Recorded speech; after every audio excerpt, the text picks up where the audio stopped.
تو امام کے ساتھ ہی وطر پڑھ کر جانا چاہیے۔ یہ اکثر ہم غلطی کرتے ہیں کہ ہم تراویح پڑھ لیتے ہیں اور وطر کے لیے چلے جاتے ہیں کہ پچھلی رات پڑھیں گے۔ نہیں، یہ بہت غلط ہے۔ وہ بندہ جو رات کو قیام کرنے کا عادی ہے تہجد کا، وہ بے شک چلا جائے۔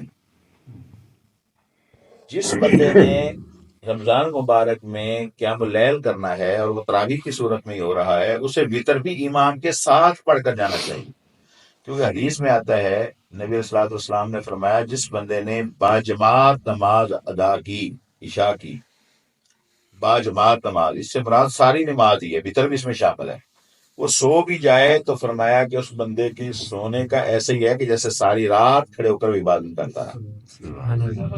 اب اس بندے نے رات کچھ حصہ قیام کا چھوڑ دیا وطر کی صورت میں، اب پتہ نہیں اس کے پڑھنے تک زندگی ہے بھی کہ نہیں۔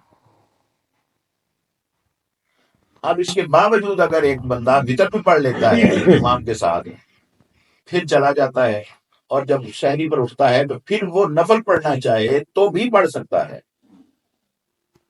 وہ وطر نہیں ہوگا، وہ الگ دو نفل ہوں گے، تو عبادت پھر ساری وطر ہو جائے گی، دو دو دو دو کر کے، ٹھیک ہے۔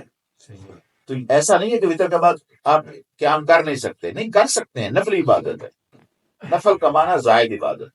افضل طریقہ تو یہی ہے نا کہ ادھر پڑھ آپ ادھر پڑھ کر جائیں، امام کے ساتھ پڑھ کر جائیں، تاکہ آپ کی ساری رات اس کے بعد نیند بھی رات کے قیام کی صورت میں اللہ کے یہاں لکھی ہے۔